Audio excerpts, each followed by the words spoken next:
আসসালামু আলাইকুম ওরহমতুল্লাহি ওবারাকাতুহ।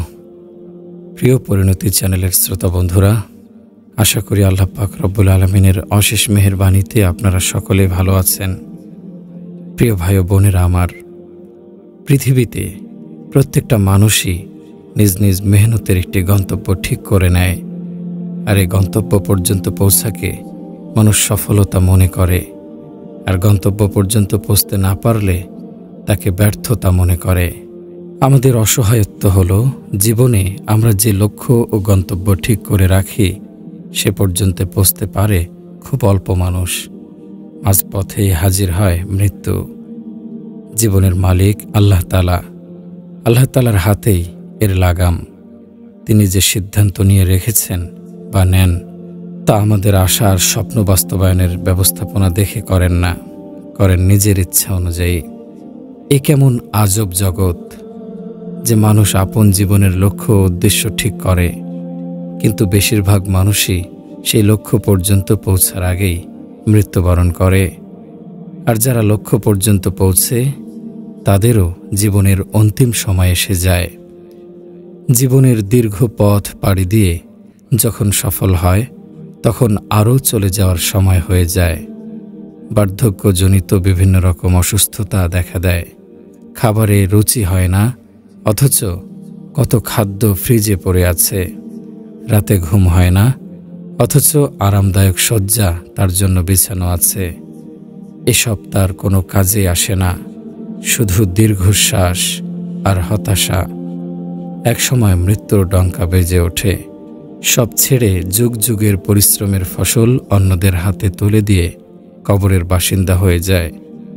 আপনি খেয়াল করে দেখুন, সমস্ত জগতের বাস্তবতা এটাই। প্রিয় ভাই ও বোনেরা, অনেক বড় বঞ্চনার বিষয় যে জীবনের লক্ষ্যে পৌঁছার পর তাদের কাছে সর্বোচ্চ 70-80 বছর সময় থাকে। তারপর তারা সব ত্যাগ করে চলে যায়। আল্লাহ রব্বুল আলমিনের বিস্ময়কর ব্যবস্থাপনা এমনই যে তিনি আমাদের মাঝে চাহিদা রেখেছেন অসংখ্য, কিন্তু জীবন দান করেছেন সংক্ষিপ্ত। চাহিদা অনেক, জীবন তার চেয়েও ক্ষুদ্র। জীবনের চেয়ে বেশি চাওয়া আছে, চাহিদার শেষ নেই। চাহিদার হিসাব করলে বয়সের দ্বিগুণ হয়ে যাবে। চাওয়াকে জীবনের বৃত্তে বাঁধা যায় না, বৃত্ত ভেঙে বেরিয়ে যায়। জীবন নিঃশেষ হয়ে যায়, চাহিদা থেকে যায়। আমি যা বলছি তা শুধু এ যুগের চিত্রই না, বরং শত শত বছর এ ধারা চলে আসছে। কোরআনে পাকে আল্লাহ তাআলা বলছেন, আলহাকুমুত তাকাসুর হাত্তা যুরতুমুল মাকাবির।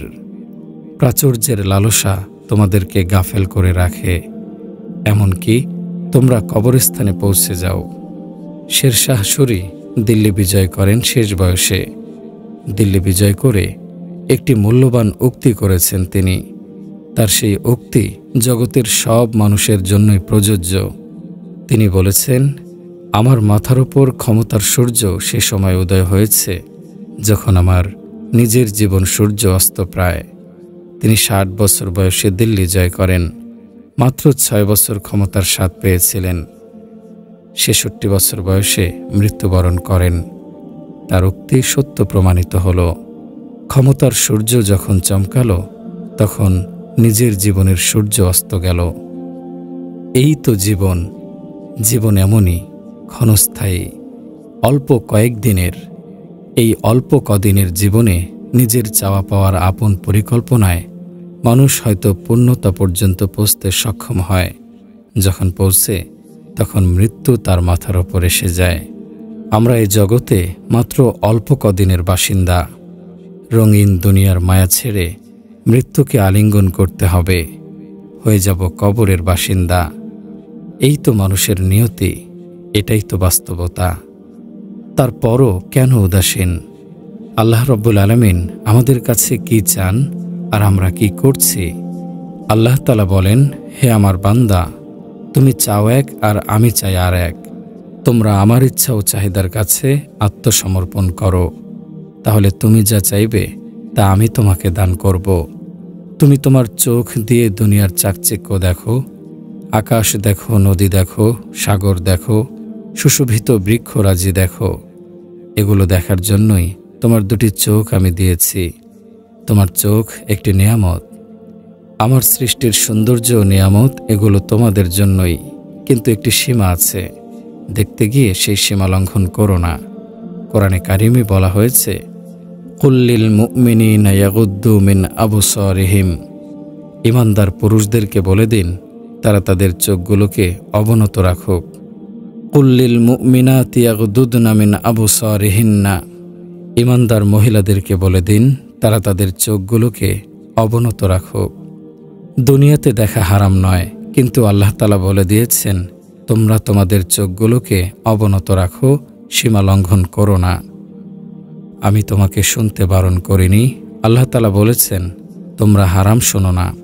ভুল ও মিথ্যা কথা থেকে তোমাদের কানগুলোকে হেফাজত করো, তোমাদের জবানকে হেফাজত করো। দিনের ওপর চলা কঠিন হতো যদি আল্লাহ তাআলা বলতেন তুমি অন্ধ হয়ে থাকো, দেখতে পাবে না। তুমি বধির হয়ে যাও, শুনতে পারবে না।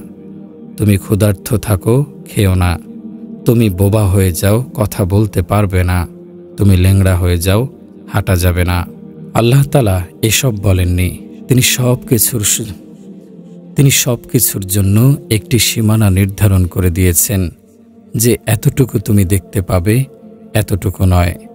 আমরা সবাই জানি কি দেখা যাবে আর কি দেখা যাবে না, কি শোনা যাবে আর কি শোনা যাবে না, কি বলা যাবে আর কি বলা যাবে না।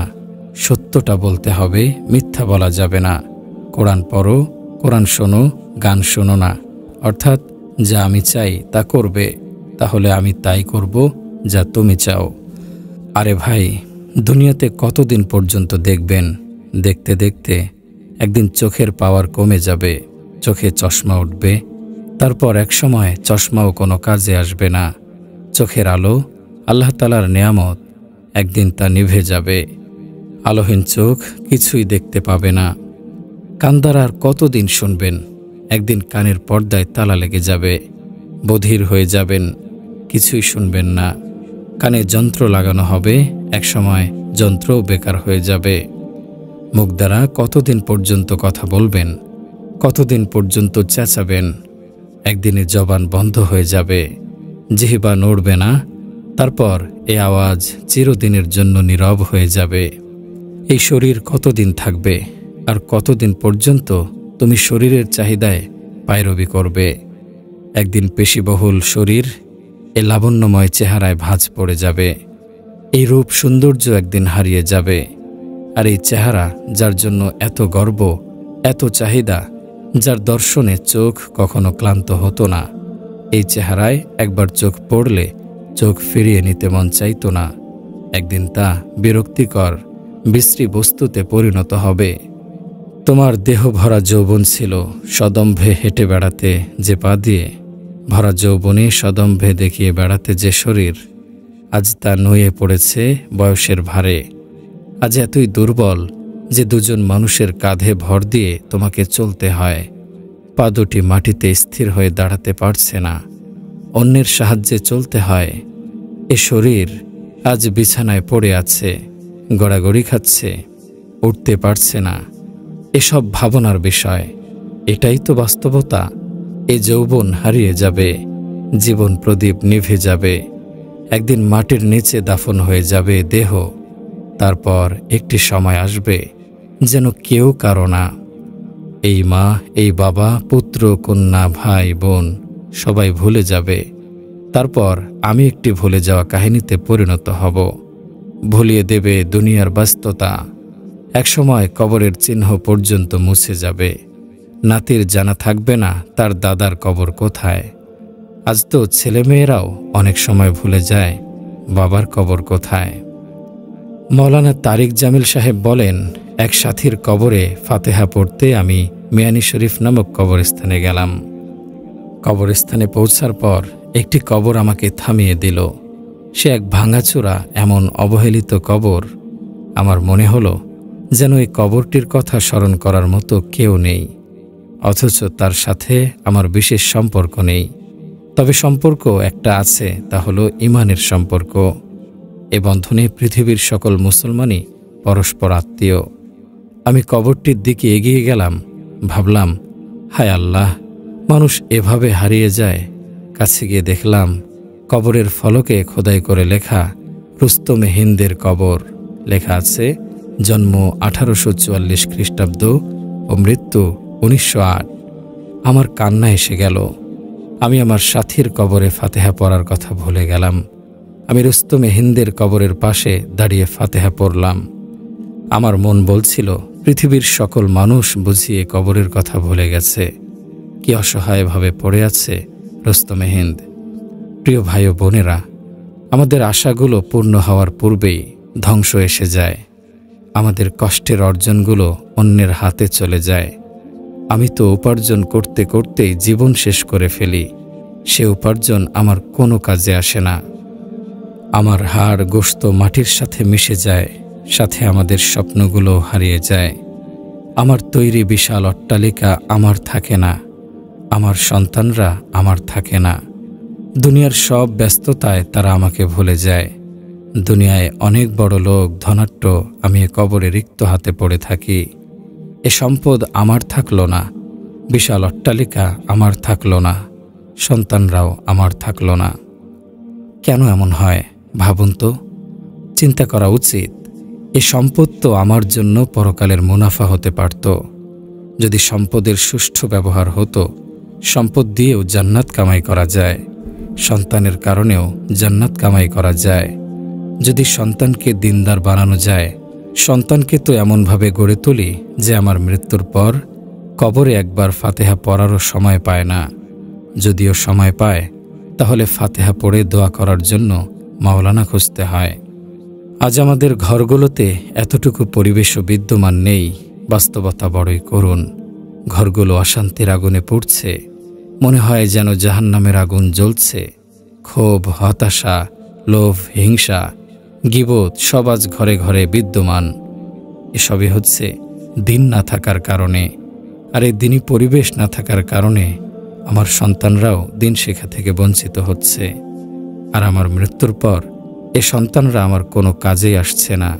ইলামু আন্নামাল হায়াতুদ দুনিয়া লাইবু ওয়া লাহু ওয়া যিনাতুন ওয়া তাফাখুরুম বাইনাকুম ওয়া তাকাসুরুম ফিল আমওয়ালি ওয়াল আওলাদ।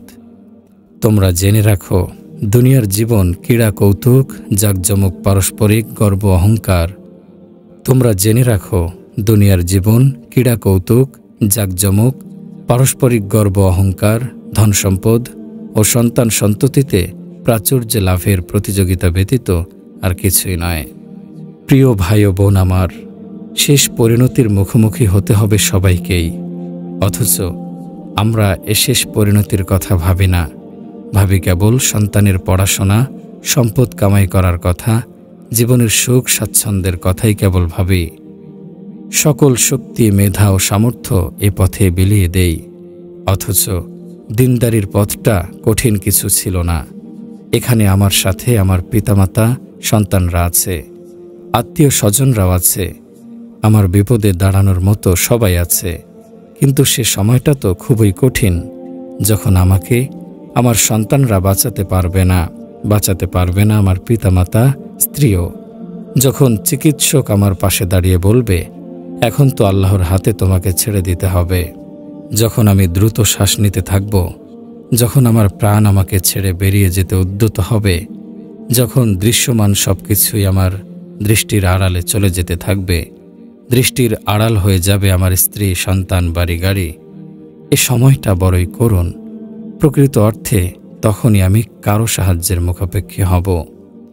এখানে এসে যা আমাকে সাহায্য করবে, সেটাই তো প্রকৃত সাহায্য। চলন্ত জানাজার দিকে তাকিয়ে দেখো। জানাজা ডেকে কথাই বলে, এই পৃথিবীটা আবাদযোগ্য নয়, ধ্বংসযোগ্য। জানাজা ডেকে কথাই বলে, এখানে থাকার জায়গা নয়, চলে যেতে হয়। পৃথিবীটা হাসার জায়গা নয়, কাদার জায়গা। এখানকার নিবাস ধ্বংস হয়ে যায়, এখানকার ঘর নিশ্চিহ্ন হয়ে যায়, এখানকার সম্পদ লুট হয়ে যায়, এখানকার ধনভাণ্ডার হারিয়ে যায়। এ পৃথিবীকে, এখানকার সম্পদকে যে ভালোবাসে, পরকালের প্রতিযোগিতায় সে হেরে যায়। একবার ভেবে দেখো, যে স্ত্রী সন্তানের জন্য আল্লাহ তাআলার অবাধ্য হয়েছিলে, আজ তোমার দুর্দিনে কেউ তোমাকে সাহায্য করতে পারছে না। আহ, এ ব্যর্থতার শেষ কোথায়? এ ভুলের কি জবাব দেবে তুমি? তোমার কি কবরের কথা মনে পড়ে না? কবরের অন্ধকারে থাকতে পারবে তো? তোমার কি মনে পড়ে না কবরের গরমের কথা? গরম কবর শীতল করার কি কোনো আমল কামাই করেছ? তুমি কি জাহান্নামের কথা ভুলে গেছ? জাহান্নামের আযাব সইতে পারবে তো? দুনিয়ার আরামায়েশের জন্য কত সাধনা, অথচ চিরস্থায়ী জান্নাতের অফুরন্ত নিয়ামতের কথাই ভুলে আছো। তুমি কি মহান রব্বুল আলামিনের দিদারের কথা ভুলে গেছ? অথচ দাবি করো তুমি মুসলমান। এটা দাবি করো, অথচ কথায় কাজে বিস্তর ফারাক।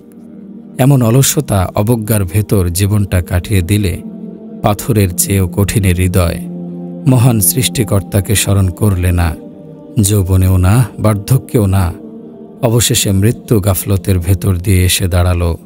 মনে রাখতে হবে, আমরা যতই কবরকে ভুলে যাই না কেন, কবর কিন্তু আমাদের ভুলে না। আমরা যত গোপনে গুনাহ করি না কেন, আল্লাহ তাআলা কিন্তু সব দেখছেন। ওয়ালা তাহসাবান্নাল্লাহা গাফিলান আম্মা ইয়ামালুজ জালিমুন। তুমি কখনো মনে করো না জালিমরা যা করে সে বিষয়ে আল্লাহ উদাসীন। ওয়াসিক বিল্লাহ, এক বিখ্যাত বাদশাহ, তার চোখে চোখ রেখে কেউ কথা বলতে সাহস করত না। তার চাহনিতে প্রতাপ ঝরে পড়ত। তাকে যখন মৃত্যু এসে থাবা দিয়ে ধরে, তখন সঙ্গে সঙ্গে আকাশের পানে হাত তুলে বলতে থাকে, ইয়া মানলা ইয়াজালু মুলকুহু ইরহাম মান জালা মুলকুহু। হে অবিনশ্বর রাজত্বের অধিপতি, সেই অসহায়ের প্রতি করুণা করো যার রাজত্ব হারিয়ে গেছে। কত প্রতাপান্বিত বাদশাহ, যার চোখে চোখ রেখে সমকালীন কোনো শক্তিধর নেতা কথা বলার হিম্মত করেনি। অথচ মৃত্যুর পর যখন তার শরীর সাদা কাপড় দিয়ে ঢেকে দেয়া হলো, হঠাৎ করেই চাদরের নিচে নড়াচড়া লক্ষ্য করা গেল। উপস্থিত সকলে তাজ্জব, কি নড়ছে চাদরের নিচে? যখন চাদর সরানো হলো, দেখা গেল একটি ইঁদুর। সে ওয়াসিক বিল্লাহর চোখ দুটি খেয়ে ফেলেছে। সকলেই পেরেশান। এই আব্বাসী রাজমহলে ইঁদুর প্রবেশ করল কিভাবে? যে রাজমহল ৩৮,০০০ পর্দা দ্বারা আবৃত, যে রাজমহলের দেয়ালগুলোতে স্বর্ণের প্রলেপ দেয়া, যে রাজমহলে হীরা মুক্তা এমনভাবে ঝুলিয়ে রাখা হতো যেভাবে আঙুর বাগানে আঙুরের থোকা ঝুলে থাকে।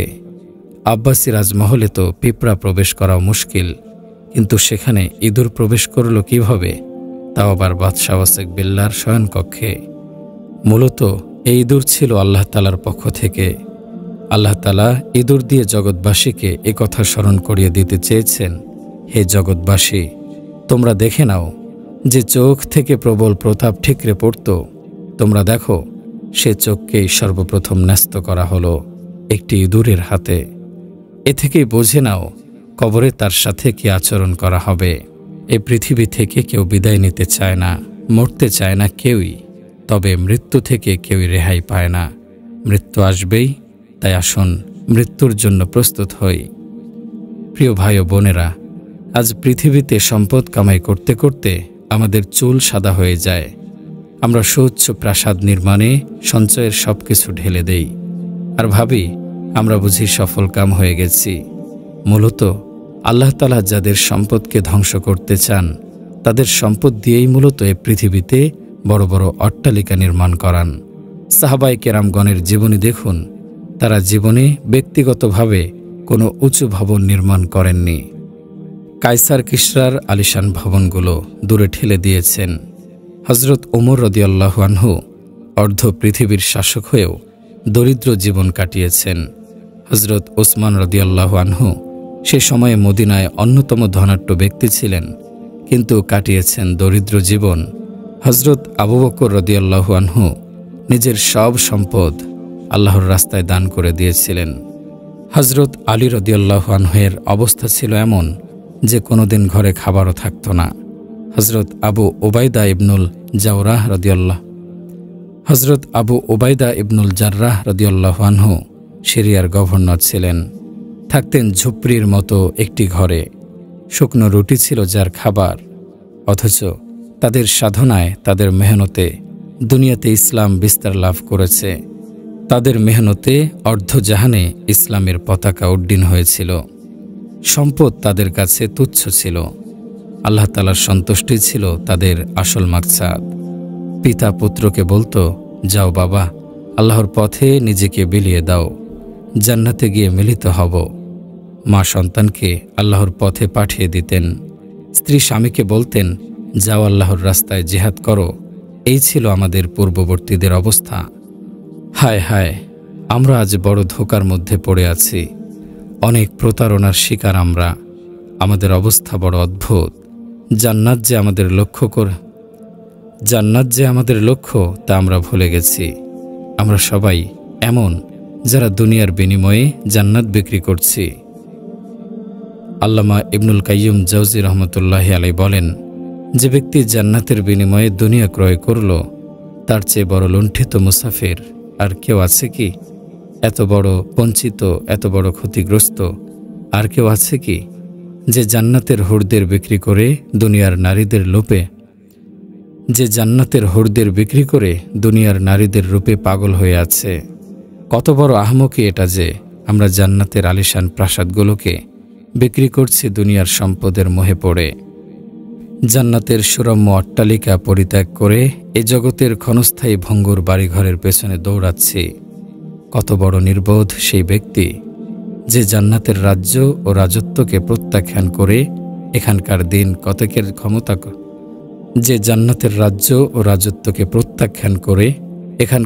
কতকের ক্ষমতা ক্রয় করছে। আরে ভাই, জান্নাত তো হলো স্থায়ী নিবাস, যেখানে মানুষ চিরকাল বসবাস করবে। দুনিয়াতে মানুষ বাড়ি তৈরি করে, নির্মাণ শেষে তার কত ত্রুটি বের হয়। একসময় সুন্দর বাড়ি নষ্ট হতে থাকে, পুরনো হওয়া শুরু করে, একসময় তার জরাজীর্ণ হয়ে ধসে যায়। আল্লাহ পাক মানুষকে শুধু বাড়িঘর তৈরি করতে দুনিয়াতে পাঠাননি। এসবের পিছনে মেহনত করে সময় নষ্ট করা মানুষের কাজ নয়। মানুষ যখন বাড়ি নির্মাণ করে তখন 3টি বিষয়ের প্রতি লক্ষ্য রাখে। জায়গা ভালো হতে হবে, আকর্ষণীয় নকশা হতে হবে, প্রয়োজন পূরণ হতে হবে। বিপুল সম্পদের মালিক হলে মানুষ তখন উন্নত ও অভিজাত এলাকায় বাড়ি নির্মাণ করে। অনেক টাকা খরচ করে বাড়ির নকশা করায়। তারপর একসময় নির্মাণ কাজ শুরু হয়, কিন্তু নির্মাণ কাজ শেষ না হতেই মৃত্যু এসে তাকে তুলে নিয়ে যায়। কিন্তু জান্নাতের বাড়ি এমন নয়। সে বাড়ি আল্লাহ তাআলা নিজে তৈরি করেছেন। দুনিয়াকে যিনি এমন দৃষ্টিনন্দন করে সৃজন করেছেন, স্থায়ী আবাস জান্নাতকে তিনি কেমন মনোরম করে সৃষ্টি করতে পারেন। প্রিয় ভাই ও বোন, আল্লাহ রব্বুল আলামিন পবিত্র কোরআনে বলছেন, ফাহুয়া ফি ঈশাতির রাদিয়াহ ফি জান্নাতিন আলিয়াহ কুতুফুহা দানিয়াহ কুলু ওয়াশরাবু হানিআম বিমা আসলাফতুম ফিল আইয়ামিল খালিয়াহ। সুতরাং সে যাপন করবে সন্তোষজনক জীবন সুউচ্চ জান্নাতে, যার ফলরাজি অবনমিত থাকবে নাগালের মধ্যে। তাদের বলা হবে, পানাহার করো তোমার অতীত দিনে যা করেছিলে তার বিনিময়ে। যাও বান্দা, তোমরা খাও দাও ফুর্তি করো। জান্নাতে তোমার জন্য পেতে রাখা হয়েছে আলিশান সিংহাসন, ঝুলে আছে ফলের ছড়া, ঝর্ণা তোমার জন্য প্রবাহমান, খেদমতগার তোমার খেদমতের জন্য প্রস্তুত আছে, সজ্জিত আছে তোমার জন্য জান্নাতের ঘর। জান্নাত তোমার জন্য প্রস্তুত আছে, ভালোবাসার ডালি তোমার জন্য প্রস্তুত আছে। তোমাদের মৃত্যু নেই, এই জীবন চিরস্থায়ী, তোমার বার্ধক্য আসবে না। রোগ ব্যাধিকে তোমার থেকে তাড়িয়ে দিয়েছি, চিন্তা তোমায় পেরেশান করবে না। তোমরা পেরেশানি থেকে মুক্ত, দুঃখ তোমাকে কাঁদাবে না। জান্নাতে কোনো কান্না নেই, হতাশা নেই, হাহাকার নেই। এখানে তোমার যৌবন অটুট থাকবে, বাড়তে থাকবে। তোমার রূপ সৌন্দর্য চিরস্থায়ী, বাড়তেই থাকবে, কমবে না। তোমার রাজত্বে তুমি রাজা, এ রাজত্ব চিরস্থায়ী। প্রেম ভালোবাসা বাড়তেই থাকবে, কমবে না। এখানে শুধুই পূর্ণতা, কোনো অপূর্ণতা নেই। আজ আমি তোমার জীবনের সেই সূর্যকে উদিত করলাম, যার লিপিতে কোনো অস্ত নেই। তোমার রূপ সৌন্দর্যের সেই চাঁদ ভাসিয়ে দিলাম, যা ডুববে না কখনই। তোমার মাথার ওপর সেই প্রভাব প্রতিপত্তি ও ক্ষমতার মুকুট রাখলাম যেটি কোনোদিন পতিত হবে না। তোমাকে সেই জীবন দান করলাম যা কোনোদিন মৃত্যুর শিকার হবে না। কত বিস্ময়কর সে জীবন! প্রতিক্ষণে চমকিত হবে বিস্ময়কর সে দৃশ্যগুলো। প্রতিক্ষণে চমকিত হবে বিস্ময়কর সে দৃশ্যগুলো দেখে। আনন্দিত হবে জান্নাতের মালিক, পুলকিত হবে।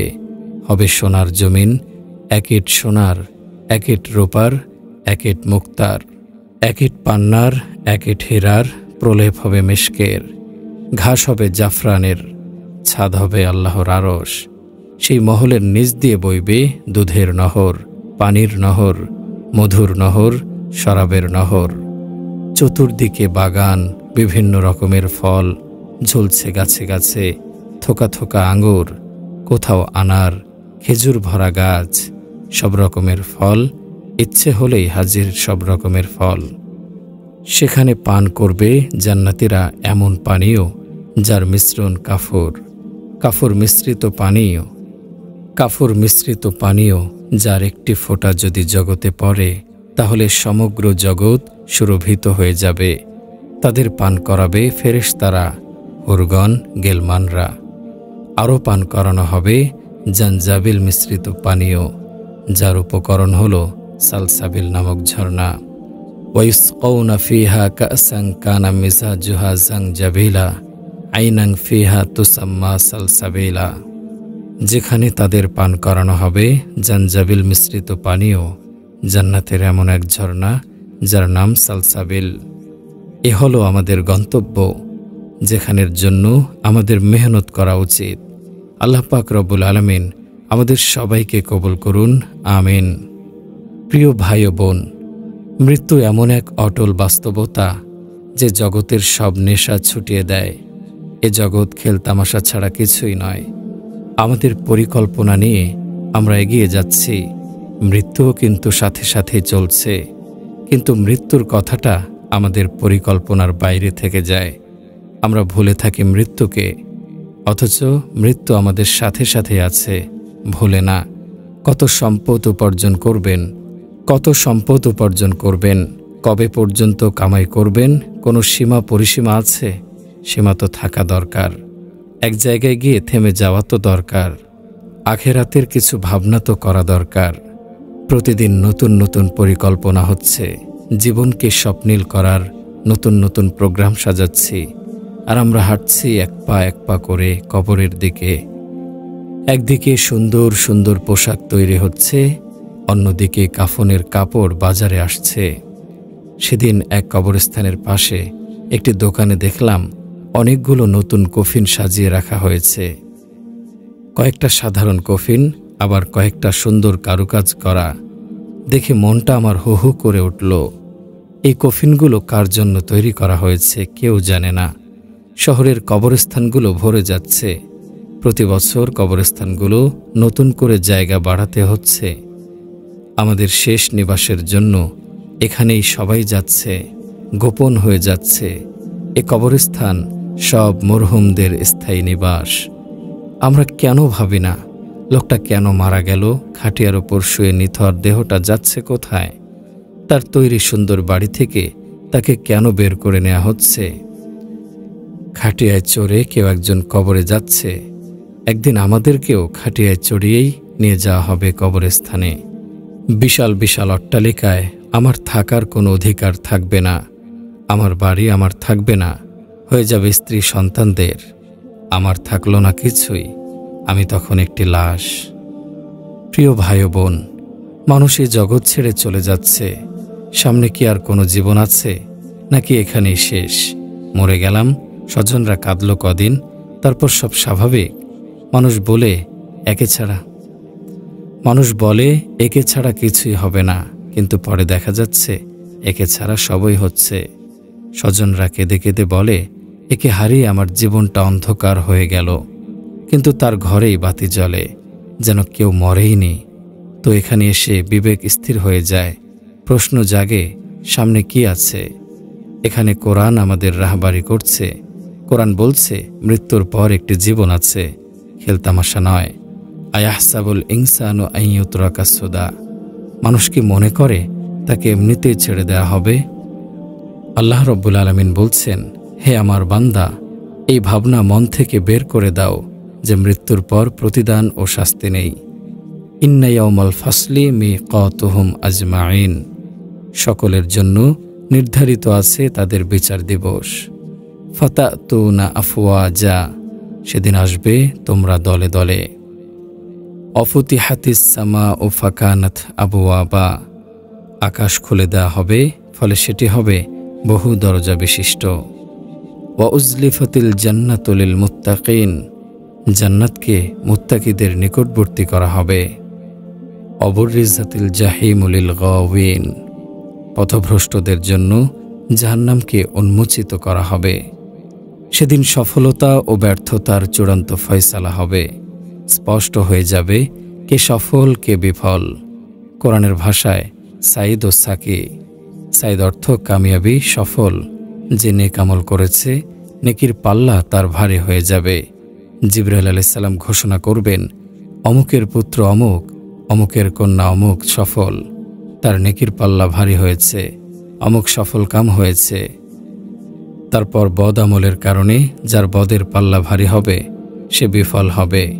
সে লোক চূড়ান্ত রূপে হতভাগ্য, জাহান্নাম তার জন্য অবধারিত হয়ে যাবে। আম্মাজান হযরত আয়েশা রাদিয়াল্লাহু তাআলা আনহার জীবনের শেষ মুহূর্ত হযরত আব্দুল্লাহ ইবনে আব্বাস রাদিয়াল্লাহু আনহু এসে দেখতে পেলেন তিনি কাঁদছেন। কাঁদতে কাঁদতে তার ওড়না ভিজে গেছে। সেটি ছিল মোটা কাপড়ের বড় চাদর, পুরোটাই চোখের পানিতে ভিজে গেছে।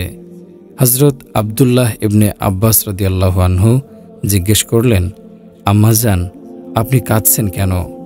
আপনি তো রাসূল সাল্লাল্লাহু আলাইহি ওয়াসাল্লামের স্ত্রী, যার বুকে রাসূলুল্লাহ সাল্লাল্লাহু আলাইহি ওয়াসাল্লামের মাথা মোবারক ছিল।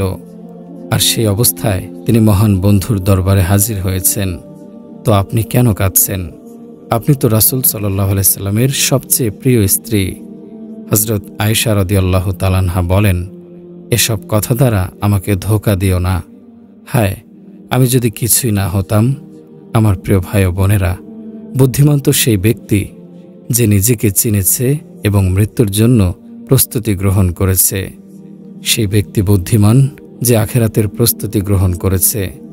আমাদের জন্য রয়েছে প্রিয় নবী সাল্লাল্লাহু আলাইহি ওয়াসাল্লামের আদর্শ। তিনি জগতে সমস্ত জিন ও ইনসানের রাহবার, পথপ্রদর্শক। যে নারী পুরুষ সেই আদর্শে চলল, তার পদাঙ্ক অনুসরণ করল, তার আখিরাতের প্রস্তুতি পরিপূর্ণ হয়ে গেল।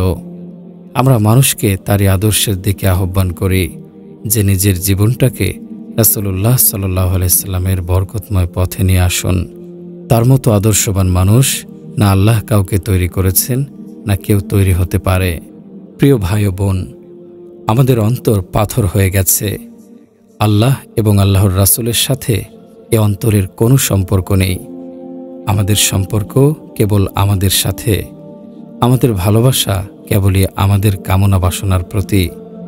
আল্লাহ তাআলার ভালোবাসা আমাদের অন্তরে নেই। রাসূলের আদর্শ আমাদের মাঝে নেই। আমাদের হৃদয় পরিপূর্ণ মৃত, অন্তর পাথর হয়ে গেছে। আমরা এখন কামনা বাসনার দাস, রিপুর তাড়নায় অন্ধ। আল্লাহ তাআলার কাছে আমাদের বিন্দু পরিমাণ মূল্য নেই। এ অবস্থা থেকে আমাদের উত্তরণ জরুরি। মৃত্যুর পূর্বেই আল্লাহর সাথে আমাদের বন্ধন প্রতিষ্ঠিত হওয়া আবশ্যক। আল্লাহর সাথে আমাদের সম্পর্ক এমন হওয়া উচিত যেন আমাদের অন্তর দেখলেই আল্লাহ তাআলা খুশি হয়ে যান। আমাদের সবাইকে এ বিষয় সর্বদাই মনে রাখতে হবে যে এই দুনিয়া একদিন ছেড়ে যেতে হবে। দুনিয়াটা শুধুই ধোঁকার স্থান। আল্লাহ তাআলার কাছে এর মর্যাদা মশার ডানার সমতুল্যও না। এ দুনিয়া মাকড়সার জাল মাত্র। আসুন আমরা আল্লাহ পাক রব্বুল আলামিনের কাছে এ প্রার্থনা করি, আল্লাহ পাক যেন আমাদের আমলি বান্দা হিসেবে জীবিত রাখেন। আমাদের টার্গেট হলো আখিরাত, যার যাত্রা শুরু হয় কবর থেকে। আরে ভাই, আমরা তাবলীগওয়ালারা কোনো কঠিন কথা তো বর্ণনা করছি না। এর চেয়ে কঠিন কথা আপনারা শোনার জন্য লাইন ধরে দাঁড়িয়ে থাকেন। আমরা তো চেষ্টা করছি আল্লাহ ও তার প্রিয় রাসূল সাল্লাল্লাহু আলাইহি সাল্লামের ভালোবাসার যে বীজটি আপনার ভেতরে কোথাও অবহেলিত হয়ে পড়ে আছে, সেই পর্যন্ত যেন আমাদের আকুতি পৌঁছে যায়। কোথাও থেকে যেন সেটি কিছু পানি পেয়ে যায়, যেন সেটি অঙ্কুরিত হয়ে ডালপালা গজিয়ে বাইরে বেরিয়ে আসে। আমরা চাই সে জীবনটি পুনরায় নবজীবন লাভ করুক, যেটি কোনো এক সময় আল্লাহ ও তার রাসূলের ভালোবাসায় কাঁদত। আল্লাহর কসম, কখনো কখনো একান্তে খুব কান্না আসে, অন্তর বড়ই পেরেশান হয়ে যায়। হে আল্লাহ, এত বয়স চলে গেল, জীবনে তোমার ভালোবাসায় একটি সিজদাও নসিব হলো না। কেমন অকৃতজ্ঞ আমরা, কেমন ফকির আমরা, কেমন নিঃস্ব অথর্ব আমরা। প্রিয় ভাই ও বোন, তোমার ভাণ্ডার থেকে কিছু সম্পদ আল্লাহর কাছে জমা করতে থাকো। খালি হাতে মৃত্যুবরণ করো না, পরকালের পুঁজি আগেই সঞ্চয় করে রাখো। আল্লাহর ভাণ্ডারে সব আমানত থাকবে। সেই ভাণ্ডার লুট হয় না, আগুনে পড়ে না, পানিতে নিমজ্জিত হয় না। যেদিন সবাই তোমাকে ছেড়ে যাবে, সেদিন সে সব তোমার কাজে আসবে। তোমার ভাণ্ডার তোমাকে ফিরিয়ে দেয়া হবে। প্রত্যেক নারী পুরুষ যদি এ জীবনের উপর এসে যায়, তাহলে দুনিয়া জান্নাতে পরিণত হবে। অর্থ দ্বারা জান্নাত গড়ে না, বিত্ত দ্বারা সুখের উপকরণ কেনা যায়, সুখ কেনা যায় না। টাকা দ্বারা ঘুমের আরামদায়ক জায়গা কেনা যায়, ঘুম কেনা যায় না। অর্থ দ্বারা মর্যাদার উপকরণ কেনা যায়, মর্যাদা কেনা যায় না। সুখ, আনন্দ, আরাম, মর্যাদা দেওয়ার মালিক আল্লাহ তাআলা। এসব আল্লাহ তাআলা দান করে থাকেন। তিনি যাকে ইচ্ছা এসব দান করেন। গোলাম যদি মহান মালিককে খুশি করতে পারে, তাহলে মালিক গোলামকে এসব দান করেন। তাই আসুন, দুনিয়ায় থাকতেই পরকালের জন্য তৈরি হই। প্রত্যেক মানুষের দুনিয়া ও আখিরাত তখন গড়বে যখন মানুষ আল্লাহ ও আল্লাহর রাসূল সাল্লাল্লাহু আলাইহি সাল্লামের আদেশ মতো চলবে। অন্যথায় মানুষের দুনিয়া ও আখিরাত সবই বরবাদ হবে। আমার ভাই ও বোনেরা, মহান মালিকের সামনে আমরা নিজেকে পেশ করি, নিজের কৃত অপরাধের জন্য তওবা করি। আমরা বলি, হে আল্লাহ, আমার জীবনের কৃত গুনাহগুলো মাফ করে দিন। আমাদের জীবনকে হযরত মুহাম্মদ সাল্লাল্লাহু আলাইহি ওয়াসাল্লামের তরিকার উপর এনে দিন। আল্লাহ পাক তো কারণকেও মাফ করার জন্য বসে আছেন। সে আল্লাহ এই উম্মতকে কেন মাফ করবেন না? দুনিয়ার রাজা বাদশাদের দরবার তো রাতের বেলা বন্ধ হয়ে যায়, কিন্তু আল্লাহ তাআলার মহান দরবার বান্দার জন্য সর্বক্ষণ খোলা আছে। তাহাজ্জুদের সময় বিশেষভাবে খোলা থাকে। দুনিয়ার রাজা বাদশাদের দুটি দরবার থাকে, একটি আম দরবার আর একটি খাস দরবার। আমরা জামাতে দিল্লি গিয়েছিলাম, সে সময় আমি সম্রাট শাহজাহানের দরবার দেখেছিলাম। লাল পাথর দিয়ে তৈরি আম দরবার আর মরমর পাথর দিয়ে তৈরি খাস দরবার। মহান রব্বুল আলামিনের দরবার সব সময় খোলা থাকে, দিনেও থাকে, রাতেও থাকে। কিন্তু রাত 12টার পরে খাস দরবার খুলে যায়। আল্লাহ পাকের আরশ প্রথম আসমানে চলে আসে আর খাস দরবার খুলে যায়। ঘোষণা হয়, আছে কি আমার কোনো বান্দাবান্দি যে আমার সাথে আপোষ করতে আগ্রহী, যে আমার কাছ থেকে কিছু নিতে চায়, যে আমাকে নিজের দুর্দশার কথা শোনাতে চায়, যে তার কৃত অপরাধের জন্য অনুতপ্ত হয়ে তওবা করতে চায়। আল্লাহ বান্দাদের এভাবে ডাকেন। বান্দার তাওবায় আল্লাহ তাআলা খুশি হন। আমাদের তাওবায় আকাশ সজ্জিত হয়, ফেরেশতাগণ উৎসব করেন। মহান রব্বুল আলামিন খুশি হয়ে বলতে থাকেন, বাহ, আমার বান্দা আমার হয়ে গেছে, ফিরে এসেছে, আমার বান্দা আমার কাছে চলে এসেছে। আপনারা সবাই আমার নাম জানেন, কিন্তু আমি কারো নাম জানি না। কিন্তু আমার ভাইরা, যে মাত্র আপনি বলবেন, হে আল্লাহ, আমি গুনাহগার, আমি তওবা করছি, আমাকে মাফ করুন, সঙ্গে সঙ্গে আল্লাহ বলবেন, ওহে আমার ফেরেশতারা, অমুকের পুত্র অমুক, অমুকের কন্যা অমুক তওবা করেছে, তোমরা সাক্ষী থেকো, আমি তাকে মাফ করে দিলাম।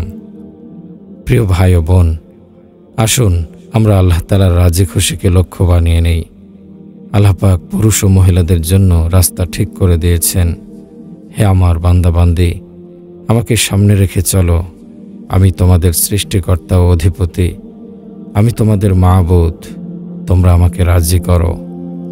আল্লাহর প্রতি নিবেদিত হওয়া এবং আল্লাহকে রাজি করা আমাদের জীবনের লক্ষ্য হওয়া উচিত। আল্লাহকে সন্তুষ্ট করা খুবই সহজ। আল্লাহ তাআলা বান্দার তাওবার অপেক্ষায় থাকেন যে আমার বান্দা আমাকে যতই অসন্তুষ্ট করুক না কেন, সে যদি তাওবা করে, আমার কাছে ক্ষমা প্রার্থনা করে, আমি তাকে মাফ করে দেব। প্রিয় ভাই ও বোন, আজ আমাদের ভাবনার বিষয়গুলো নিয়ে আমাদের আগ্রহ কম। আল্লাহ তাআলার হুকুম আহকামগুলো মানতে আমাদের অনীহা। আমরা আজ এমন অবস্থায় দিনাতিপাত করছি যে কাফের মুশরিকরাও আমাদের দেখলে লজ্জা পায়। আজ আমাদের ঘরগুলোতে এতটুকু পরিবেশও নেই যে আমরা ভেবে দেখব আমাদের রব আমাদের প্রতি সন্তুষ্ট আছেন কিনা। আমাদের সন্তানদের প্রতিপালন এমন ধারায় হচ্ছে না যে তারা ভাবতে শিখবে আমরা কিভাবে মহান রব্বুল আলামিনকে রাজি করব। পিতা মাতা ডান্ডা নিয়ে দাঁড়িয়ে আছে, পড়ো, লেখাপড়া করে রোজগারের যোগ্য হও, কামাই করতে হবে, টাকা বানাতে হবে, বাড়ি গাড়ির মালিক হও। মোট কথা আমাদের পূর্ণ শক্তি ও মেধা সব ব্যয় করি দুনিয়া গড়ার পেছনে। আল্লাহকে খুশি করনেওয়ালা মন মানসিকতাই শেষ হয়ে গেছে। নামাজ পড়লেও আনন্দ নেই, না পড়লেও বেদনা নেই। কোরআন তেলাওয়াত করলেও আনন্দ নেই, না করলেও বেদনা নেই। আত্মার কেমন নির্জীবতা। কিছু টাকা মুনাফা হলে আমরা সবাই কত আনন্দিত হই, 10 টাকা লোকসান হলে অন্তরে কত ব্যথা পাই। ঘরে কারো অসুখ হলে সবাই কত পেরেশান হয়ে যায়। কোনো আনন্দের বিষয় হলে সবাই আনন্দিত হই। আমার ভাই ও বোনেরা, এগুলোও কি কোনো আনন্দের বিষয় হলো? এগুলোও কি কোনো বেদনার বিষয় হলো? এক ওয়াক্ত নামাজ ছুটে গেলে আমাদের অন্তর কেঁপে ওঠার দরকার ছিল যে হায় আল্লাহ, আমার নামাজ ছুটে গেছে, আমার রোজা ছুটে গেছে, কিন্তু মাসের পর মাস চলে যায়, আমার ফরজ নামাজগুলো কাজা হয়ে যাচ্ছে। ব্যথা, বেদনা, উৎকণ্ঠা, পেরেশানি যা আল্লাহর জন্য হওয়া প্রয়োজন ছিল তা না হয়ে অর্থের জন্য আমাদের অন্তর উৎকণ্ঠিত। দুনিয়ার আনন্দ বেদনায় আমাদের প্রাধান্য। আমরা আল্লাহর আফাদারি করি না। আমরা তো দুনিয়ার সম্পদ আর ভোগ বিলাসের পেছনে দৌড়াই। আমাকে বলুন তো, টাকায় কখনো ঘরে সুখ এনে দিতে পেরেছে? সন্তান কম হওয়াতে কি কারো ঘরে স্বাচ্ছন্দ্য এসেছে? পরিবার ছোট হোক বা বড় হোক, ধনী হোক বা গরিব হোক, যে ঘরে দিন নেই সে ঘরে জাহান্নামের আগুনে ভরা। আল্লাহ পাক কোরআনে কারিমে বলেছেন, ই'লামু আন্নামাল হায়াতুদ দুনিয়া লাইবু ওয়া লাহবু ওয়া যিনাতুন ওয়া তাফাখুরুম বাইনাকুম ওয়া তাকাসুরুন ফিল আমওয়ালি ওয়াল আওলাদ। তোমরা জেনে রাখো, পার্থিব জীবনে ক্রীড়া কৌতুক, জাকজমক, পারস্পরিক গর্ব অহংকার, ধন সম্পদ ও সন্তান সন্ততিতে প্রাচুর্য লাভের প্রতিযোগিতা ব্যতীত আর কিছু নয়। তো ভাই ও বোনেরা, মীমাংসার দিন সামনে আসবে। মীমাংসার জন্য হাসর আসছে। আমরা দলে দলে বের হব। আমরা থাকব আসামের কাঠগড়ায়। আল্লাহ পাক স্বয়ং বিচারক। তাই সেই দিনটির সফলতা ও ব্যর্থতার একটি মাপকাঠি। যে ব্যক্তি নিজেকে পবিত্র করে নিল সে সফল, আর যে নিজেকে দুনিয়ার পিছে ব্যয় করল সে বিফল। প্রিয় ভাই ও বোন, আসুন আমরা নিজেকে শোধরাই, নিজেদের জীবন থেকে বদদিনীগুলো ছেড়ে ফেলি, নিজেদের ঘরগুলো থেকে আল্লাহর নাফরমানিকে তাড়িয়ে দেই। এটা জানা ও মানার বিষয়।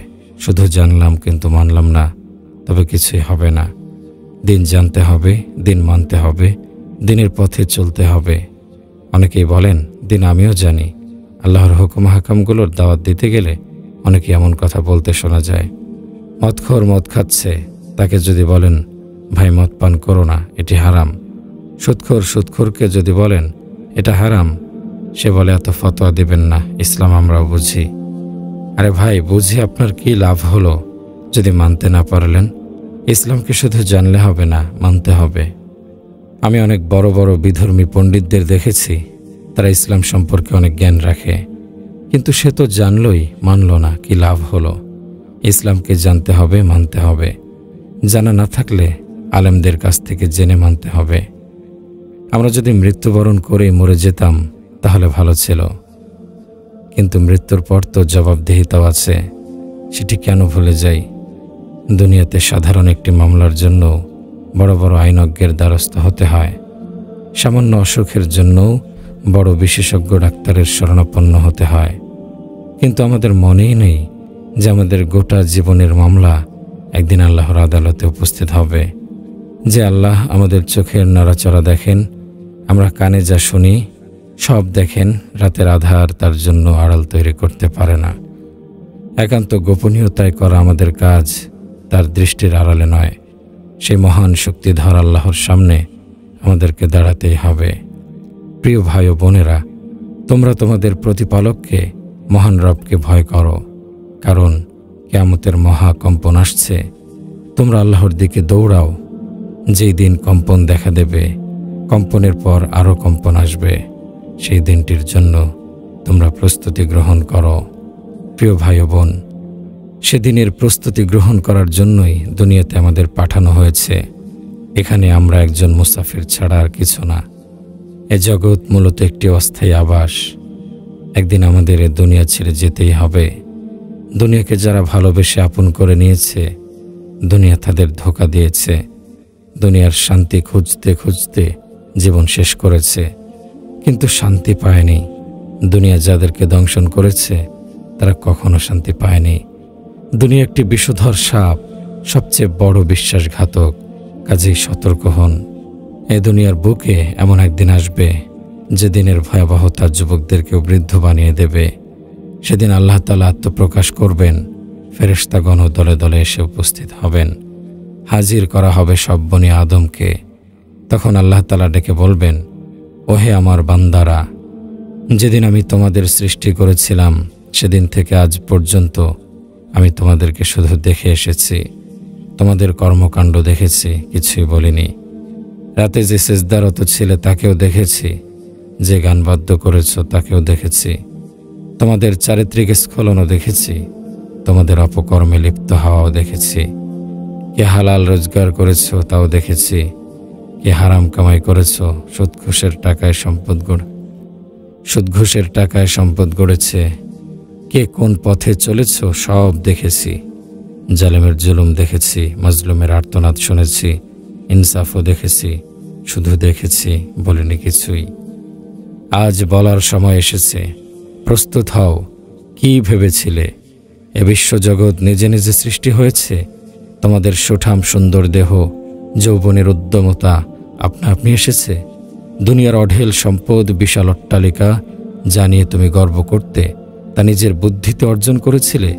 ভেবেছিলে কি হিসাব দিতে হবে না কোনো কিছুরই, তাই বেপরোয়া জীবনযাপন করেছিলে? আজ সেই দিন, হিসাবের দিন। এসো, আজ তোমাদের জীবনের সমস্ত অপকর্মের পুঙ্খানুপুঙ্খ হিসাব গ্রহণ করা হবে। সে কঠিন সময়ের জন্য প্রস্তুত হয়ে যাও, হিসাব দেওয়ার জন্য। তারপর এমন কঠিন অবস্থার সৃষ্টি হবে যে মানুষ নিজের স্ত্রী, সন্তান, পিতামাতা ও ভাই বোনের বিনিময়েও নিজেকে বাঁচাতে চাইবে। আল্লাহ তাআলার কাছে আরজি জানিয়ে বলবে, হে আল্লাহ, আমার স্ত্রীকে জাহান্নামে দিয়ে হলেও আমাকে মুক্তি দিন। আমার ভাই বোনকে জাহান্নামে দিয়ে হলেও আমাকে মুক্তি দিন। আমার মা বাপ সন্তানকে জাহান্নামে দিয়ে হলেও আমাকে মুক্তি দিন। ইউবাসসিরুনহুম ইয়াওয়াদ্দুল মুজরিমু লাউ ইফতাদি মিন আযাবি ইয়াউমিযিন বিবানিহি। অপরাধীরা সেদিন শাস্তির বদলে দিতে চাইবে তার সন্তান সন্ততিকে। ওয়াসাহিবাতিহি ওয়া আখিহি, তার স্ত্রী ও ভ্রাতাকে। ওয়াফাসিলাতিহি আল্লাতী তুবিহি, তার জ্ঞাতি গোষ্ঠী যারা তাকে আশ্রয় দিত। ওমান ফিল আরদি জামিআন সুম্মা ইউনজিহি, পৃথিবীর সকল মানুষকে জাহান্নামে নিয়ে হলেও আমাকে মুক্তি দিন। আল্লাহ তাআলা বলবেন, কাল্লা, না, কখনো নয়। অপরাধী তার অপরাধের জন্য ধৃত হবে। এটা দুনিয়া নয় যে অপরাধী নিরাপদ আশ্রয়ে বসে থাকবে, নিরপরাধ ব্যক্তি সাজা ভোগ করবে। এটা আল্লাহ তাআলার আদালত। ফামান ইয়ামাল মিসকালা যাররাতিন খায়রান ইয়ারাহ ওয়া মান ইয়ামাল মিসকালা যাররাতিন শাররান ইয়ারাহ। কেউ অনুপরিমাণ নেক আমল করলেও তা দেখতে পাবে, কেউ অনুপরিমাণ অসৎকর্ম করলেও তা দেখতে পাবে। ফেরেশতারা একজন অপরাধীকে ঘাড় ধরে পাল্লার সামনে দাঁড় করিয়ে দেবে। পাল্লার সামনে যখন উপস্থিত করা হবে, তখন তাদের দেহ এমনভাবে কম্পন সৃষ্টি হবে যে তারা ভয়ে কাঁপতে থাকবে। তারা স্থির হয়ে দাঁড়াতে পারবে না। একবার এদিকে হেলে পড়বে, একবার ওদিকে হেলে পড়বে। দুনিয়ার বড় বড় ক্ষমতাশালী বাদশারাও সেদিন থরথর করে কাঁপবে। তাদের পা দুটি সেদিন তাদের দেহের ভার বহন করতে অক্ষম হবে। তাদের একদিকে থাকবে জাহান্নামের লেলিহান অনন্ত অনল, আরেকদিকে থাকবে সেই মনোরম জান্নাতের দৃশ্য। জাহান্নাম চিৎকার করে বলতে থাকবে, আরও চাই, আরও চাই। তারপর তার আমলনামা ওজন করা হবে। মিজানের পাল্লায় কারো কন্যাকে, কারো পুত্রকে, কারো পিতামাতাকে, ভাই বোনকে, স্বজনকে, সবাইকে, একদিকে পাপ, একদিকে পুণ্য, তাদের আমল মিজানের পাল্লায় তোলা হবে। হাসরের সেই আশ্চর্য পাল্লায় কারো বংশমর্যাদা মাপা হবে না, মাপা হবে বান্দার আমলগুলো। সে পাল্লায় বান্দার চরিত্রের সৌন্দর্য, হালাল উপার্জনের সওয়াব, সকল মন্দ কাজ থেকে বেঁচে থাকার সওয়াব, বান্দার মন্দ আমলের ওজন করা হবে। যদি মন্দ কাজের ওজন বেশি হয়ে যায় তাহলে অশেষ দুর্গতি তার কপালে জুটল। হযরত জিবরাইল আলাইহিস সালাম তখন ঘোষণা করবেন, অমুকের পুত্র অমুক তার পরীক্ষায় ব্যর্থ হয়েছে, সে দুনিয়ার জীবনে গুনাহের কারণে বিফল হয়েছে। প্রিয় ভাই ও বোন, বুঝতে চেষ্টা করুন, এ ব্যর্থতা দুনিয়ার জীবনে পরীক্ষার ব্যর্থতা নয়। এ পরাজয় দুনিয়ার জীবনে নির্বাচনে পরাজয় নয়, কারণ এ ব্যর্থতার পরও রয়েছে এক কঠিন ও ভয়াবহ জীবনের সূচনা। সে জীবনের কোনো সমাপ্তি নেই, শুরু আছে, শেষ নেই। তো ভাই, আসুন আমরা তাওবা করি আমাদের জীবনের গুনাহগুলো থেকে। আমরা এ যাবৎ যত গুনাহ করেছি, আল্লাহ পাকের যত নাফরমানি করেছি, তার জন্য তাওবা করি। কারণ তাওবা এমন একটি আমল যা জীবনের সমস্ত গুনাহকে ধুয়ে পরিষ্কার করে দেয়। আল্লাহ তাআলা এত দয়ালু যে একদিকে আমরা বলি মাফ করে দাও, ওদিকে আল্লাহ বলেন, যাও মাফ করে দিলাম, আমি তো তোমার তাওবার অপেক্ষায় বসে আছি। প্রিয় ভাই ও বোন, ঈমান হলো সবচেয়ে বড় সম্পদ, অথচ আজ মানুষের কাছে সেই ঈমানই হলো সবচেয়ে অবহেলার বস্তু। 200-400 টাকার জিনিস কিনে মানুষ তা হেফাজতের জন্য কতই না ব্যবস্থা করে। কাঁচা মাছ, মাংস কিনে তা সংরক্ষণের জন্য ফ্রিজে রাখে, সামান্য কাপড় চোপড় সুন্দর রাখার জন্য আলমারিতে সংরক্ষণ করে। আমার ভাই ও বন্ধুগণ, দুনিয়ার সামান্য এই বস্তুগুলোর হেফাজতের জন্য আমাদের তো আয়োজনের কমতি নেই, ফিকিরেরও কমতি নেই, কিন্তু অমূল্য সম্পদ ঈমান হেফাজতের জন্য আমাদের কি ফিকির ও কি চেষ্টা রয়েছে। এর জন্য আমরা কি মেহনত করি। আজ আমরা চোখ দিয়ে হারাম বস্তু দেখি, প্রতিদিন 2টি চোখ দিয়ে কত গুনাহই না করছি, কান দিয়ে কত মিথ্যা শুনছি, বিশ্বাস করছি, গান বাদ্য শুনছি, জবানকে ব্যবহার করছি অশ্লীল বাক্য বলে, মিথ্যা বলে, গান গেয়ে গীবত করে, হারাম ও শরীয়ত নিষিদ্ধ বস্তু ভক্ষণ করছি, পান করছি। এসবই আমাদের ঈমানের চরম ক্ষতি করছে। এসব অসঙ্গত ও অবৈধ আচরণের মাধ্যমে নিজের সবচেয়ে বড় সম্পদ ঈমানের ক্ষতি করার পর আমরা যতই অর্থবিত্ত ও সহায় সম্পদ অর্জন করি না কেন, তাতে কোনো উপকারই নেই। এ তুচ্ছ সম্পদ আর চিত্ত বৈভব আমার আপনার চূড়ান্ত মুক্তি ও কামিয়াবির ব্যবস্থা করে দিতে পারবে না। তাই আমার অনুরোধ, আসুন ঈমানের হেফাজত করে আল্লাহর সন্তুষ্টির দিকে মন দেই। নেক কাজ যত ছোটই হোক তা নেক কাজে, আর গুনাহ যত ছোটই হোক তা গুনাহই। তা থেকে আত্মরক্ষা করে চলাই হলো ঈমান। আল্লাহ তাআলা বলেন, হে আমার বান্দাগণ, তোমরা যখন কোনো নাফরমানি করো, সে নাফরমানি ছোট কি বড় তার প্রতি লক্ষ্য না রেখে দেখো কার নাফরমানি করেছ। গুনাহ যত ছোটই হোক তাতে আল্লাহ তাআলারই অবাধ্যতা করা হচ্ছে। কাজেই সে মহান জাতে পাকের প্রতি লক্ষ্য রেখে তার অবাধ্যতা থেকে আত্মরক্ষা করা আমাদের কর্তব্য। এর নামই ঈমান। আমাদের প্রতি মহান রব্বুল আলামিনের কত বড় মেহেরবানি যে তিনি আমাদের মানুষরূপে সৃষ্টি করেছেন, তারপর ঈমানের মতো দৌলত দান করেছেন, আর আখিরি নবী হযরত মুহাম্মদ সাল্লাল্লাহু আলাইহি ওয়াসাল্লামের ভাগ্যবান উম্মত হিসেবে কবুল করেছেন। সেই মহান রবের অসংখ্য অনুগ্রহের পরও তুচ্ছ অর্থ সম্পদ আর দুনিয়াবী ক্ষণিকের সুখ শান্তির জন্য আল্লাহ তাআলার অবাধ্য হচ্ছে। বড়ই আফসোসের বিষয়, মানুষ সামান্য কিছু ডলার বা উন্নত দেশের ভিসার জন্য ঈমান বিকিয়ে দিচ্ছে। মানুষ নির্ভাবনায় সন্তানকে সেই কুফরের আখড়ায় পাঠিয়ে দিচ্ছে। হে ভাই আমার, এতে আপনি কি হারালেন আর কি পেলেন হিসাব করে দেখেছেন? হিসাব করা দরকার। আমরা মুসলমান, ঈমান আমার জীবনের চেয়ে দামি, আর ঈমান পৃথিবীর সব কিছুর চেয়ে বড়। একটু সম্পদের জন্য, একটু সুখ স্বাচ্ছন্দ্যের লোভে, একটি গ্রিন কার্ডের জন্য সে ঈমান বিক্রি হতে পারে না। কুফর ও বেঈমান অবস্থায় মৃত্যুবরণ করার চেয়ে মন্দ কপাল আর হতে পারে না। এখনও আমার একটি কথা মনে হলে কষ্টে অন্তরটা ফেটে যায়। একবার ইংল্যান্ড সফরে এক লোকের সাথে সাক্ষাৎ হলো। লোকটি মুসলমান ছিল। লোকটি বলল, মুসলমান ছিলাম। আমি অবাক হলাম। লোকটির কথা শুনে মুসলমান ছিলাম। আমি জিজ্ঞেস করলাম, এখন কি আপনি মুসলমান নন? লোকটি জবাব দিল, অর্থ সম্পদ কামাই করতে গিয়ে ঈমান বিক্রি করে দিয়েছি। অর্থ সম্পদ কামাই করতে গিয়ে সন্তানদের প্রতি খেয়াল রাখতে পারিনি। তারা যে যেভাবে পারছে চলছে, তাদের উপর আমার কোনো নিয়ন্ত্রণ নেই। তারা বিয়ে করেছে খ্রিস্টান মেয়ে, মেয়েরা বিয়ে করেছে খ্রিস্টান ছেলে। এখন নিজেকে বড়ই বদনসিব মানুষ মনে হয়। না হলে কেউ নিজেকে এভাবে ধ্বংস করে? লোকটা কেঁদে দিল, অনেকক্ষণ কাঁদল। আমি তাকে সান্ত্বনা দিলাম। বললাম, ভাই, আপনি হতাশ হবেন না। আপনি মুসলমান থেকে তো খারিজ হয়ে যাননি। আপনি আবার তওবা করে মহান রব্বে কারিমের নিকট ক্ষমা চান। তিনি অনেক মেহেরবান, দয়ালু। তিনি বান্দার অনুতপ্ত হৃদয়ের কথা তিনি শোনেন। তিনি তওবাকারীকে ভালোবাসেন। লোকটি আশ্বস্ত হলেন। মনটা তার খুশিতে নেচে উঠল। হতাশায় ভরে যাওয়া অন্তরটা আশায় ভরে উঠল।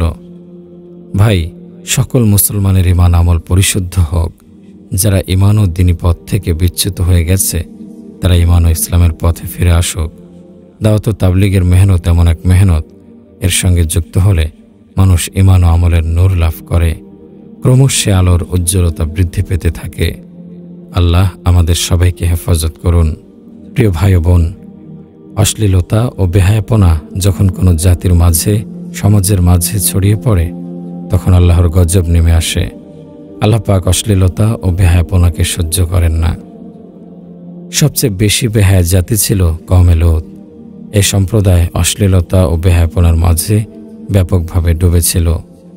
আল্লাহ পাক এই সম্প্রদায়টিকে 5টি আযাব দ্বারা ধ্বংস করেছিলেন। আমি দেখে এসেছি কওমে লূতের অঞ্চলটি।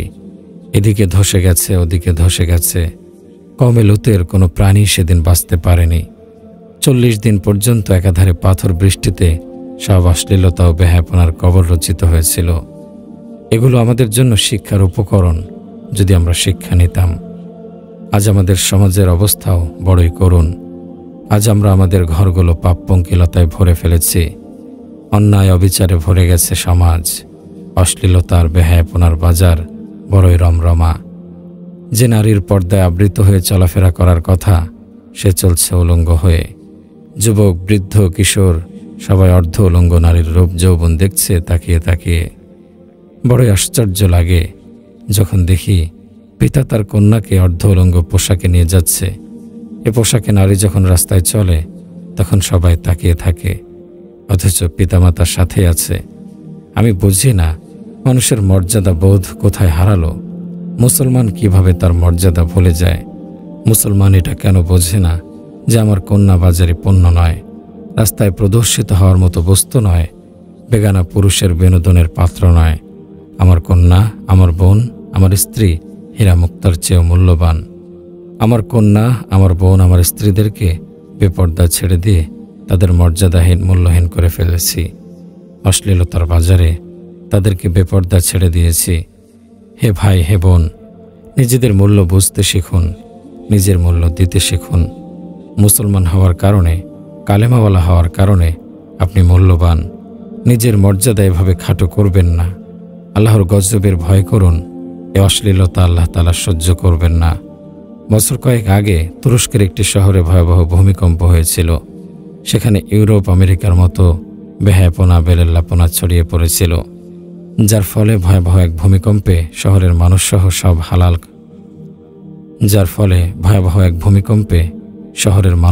সব হালাক হয়ে গেল। প্রিয় ভাই ও বোন, আল্লাহ পাক পূর্বযুগের যেসব জাতিকে পাকড়াও করেছেন এবং তাদের উপর আযাব নাজিল করেছেন, তাদের সবচেয়ে বড় অপরাধ ছিল অবদ্ধতা, কুফরি। আলা ইন্না আদা কাফারু রব্বাহুম। আদ জাতি তাদের রবকে অস্বীকার করেছিল। ইন্না ফিরআউনা আলা ফিল আরদি ক্বালা আনা রব্বুকুমুল আ'লা। ফিরআউন পৃথিবীতে উদ্যত হয়ে গিয়েছিল। ফিরআউন বলেছিল, আমি তোমাদের সবচেয়ে বড় রব। আলা ইন্না সামুদা কাফারু রব্বাহুম। সামুদ জাতি তাদের রবকে অস্বীকার করেছিল। তো দুনিয়াতে সব জাতি যে শাস্তির মুখোমুখি হয়েছিল তা তাদের কুফরের কারণে। কিন্তু লূত আলাইহিস সালামের কওম যদিও কাফের ছিল, কিন্তু আল্লাহ তাআলা তাদের ওপর আযাব দিয়েছিলেন তাদের নির্লজ্জতার কারণে। সবচেয়ে বড় অবাধ্য নাফরমান ছিল ফেরাউন। আল্লাহ তাকে পানিতে ডুবিয়ে মেরেছেন। হযরত শুআয়ব আলাইহিস সালামের কওমের উপর 3টি আযাব এসেছিল, কিন্তু হযরত লূত আলাইহিস সালামের কওমের উপর 5টি আযাব এসেছিল। 1 ভূমিকম্প এসেছিল, 2 পাথরের বৃষ্টি বর্ষিত হয়েছিল, 3 ফেরেশতাদের চিৎকার এসেছিল, 4 চেহারা বিকৃত করে দেওয়া হয়েছিল, 5 জমিনের উপরের অংশ নিচে আর নিচের অংশ উপরে করে দেওয়া হয়েছিল। এসব হয়েছিল তাদের নির্লজ্জতা, বেহায়াপনা, অশ্লীলতার কারণে। আল্লাহ আমাদের সবাইকে তাওবার সুযোগ দিন, আমিন। বনী ইসরায়েলের উপর যাকাতের বিধান জারি হলো। শতকরা 10 ভাগ। বিপুল সম্পদের মালিক কারণ হিসাব করল তার যাকাত আসে কয়েক কোটি টাকা, কিন্তু এত টাকা হাতছাড়া করতে তার মন সায় দিল না। সম্পদের মায়া তাকে যাকাত আদায়ে নিরুৎসাহিত করল। কারণ সিদ্ধান্ত নিল সে যাকাত তো দেবেই না, বরং আল্লাহর পক্ষ থেকে যাকাতের বিধান জারি করার কারণে হযরত মূসা আলাইহিস সালামের বিরুদ্ধে ষড়যন্ত্র অটল। বরং আল্লাহর পক্ষ থেকে যাকাতের বিধান জারি করার কারণে হযরত মূসা আলাইহিস সালামের বিরুদ্ধে ষড়যন্ত্র আটল। আল্লাহর নবী হযরত মূসা আলাইহিস সালামের বিরুদ্ধে অপরাধ আরোপের পরিকল্পনা ঠিক করল। এক পাপিষ্ঠা মহিলাকে মোটা অঙ্কের অর্থ দিয়ে সম্মত করালো যে তুমি মূসা আলাইহিস সালামের বিরুদ্ধে জিনার অপবাদ দেবে। বলবে মূসা আলাইহিস সালাম আমার সাথে জিনা করেছে। ঈমান যখন থাকে না তখন মানুষের বিক্রি হতে সময় লাগে না। হাজার হাজার মানুষের সামনে বয়ান করছিলেন আল্লাহর নবী হযরত মূসা আলাইহিস সালাম। সেখানে কারুন উপস্থিত। এক পর্যায়ে কারুন দাঁড়িয়ে মূসা আলাইহিস সালামকে প্রশ্ন করল, হে মূসা, কেউ যদি বিবাহিত হওয়া সত্ত্বেও জিনা করে তাহলে তার শাস্তি কি? হযরত মূসা আলাইহিস সালাম বললেন, তাকে পাথর মেরে মেরে হত্যা করা হবে। কারণ বলল, এ মহিলা কি বলছে শুনুন। কারণ মহিলাকে দাঁড় করালো এবং বলল, তুমি সাক্ষ্য দাও। মহিলা সাক্ষ্য দিতে দাঁড়ালো, কিন্তু আল্লাহর নবীর চেহারা দৃষ্টি পড়তেই তার সর্বাঙ্গ কেঁপে উঠল। মহিলা থরথর করে কাঁপতে লাগল। মহিলা বলল, হে আল্লাহর নবী, আমার কোনো অভিযোগ নেই। আমি এমনিতেই একজন পাপিষ্ঠা নারী, তার উপর একজন নবীর বিরুদ্ধে অভিযোগ আরোপের দায় নিয়ে মরতে চাই না। মহিলা সাফ সাফ বলে দিল, আপনার উপর অপরাধ আরোপের জন্য কারণ আমাকে অর্থ দিয়েছে। হযরত মূসা আলাইহিস সালাম সিজদায় লুটিয়ে পড়লেন, বললেন, হে আল্লাহ, তোমার নবীর সঙ্গে কেমন ঘটনা ঘটে গেল? আল্লাহ তাআলা বললেন, আমি জমিনকে তোমার অনুগত করে দিলাম, তুমি কারণকে জমিনে ধসিয়ে দাও। মূসা আলাইহিস সালাম বললেন, হে জমিন, কারণকে ধরো। সঙ্গে সঙ্গে জমিন কারণকে ধরে ফেলল এবং কারণ জমিনে ধসে যেতে লাগলো। কারণ বুঝতে পারল সে ধরা পড়ে গেছে, জমিন তাকে গিলে ফেলছে। কারণ বলল, মূসা, আমাকে ক্ষমা করে দাও। কিন্তু মূসা আলাইহিস সালাম জমিনকে বললেন, ওকে ভালো করে ধরো। কারণ আরও ভিতরে ধসে যেতে লাগলো। কারণ আবারও ক্ষমা চাইল। মূসা আলাইহিস সালাম বললেন, ওকে শক্ত করে ধরো। এভাবে কারণ ক্ষমা প্রার্থনা করতে করতে ধসে যেতে লাগলো। যখন কারণ সম্পূর্ণ ধসে গেল, আল্লাহ তাআলা বললেন, মূসা, তোমার অন্তর এত শক্ত। কারণ বারবার ক্ষমা প্রার্থনা করল আর তুমি ক্ষমা করলে না। আমি আমার মর্যাদা ও প্রতাপের শপথ করে বলছি, যদি আমার কাছে সে একটিবার ক্ষমা চাইতো তাহলে আমি মাফ করে দিয়ে তাকে উদ্ধার করতাম। তো ভাই দেখুন, আল্লাহ তাআলা কারণের মতো অবাধ্য নাফরমানকেও ক্ষমা করতে প্রস্তুত ছিলেন। আর আমরা তো কারণের চেয়ে অনেক ভালো এবং শেষ নবীর উম্মত, আমাদের তো সুপারিশকারী আছেন। তাই আসুন আল্লাহ তাআলাকে নারাজ না করি, তার অনুগ্রহের সুযোগ নিয়ে বেপরোয়া হয়ে না যাই। আসুন আমরা আল্লাহ তাআলার ক্ষমা ও করুণার দিকে ধাবিত হই।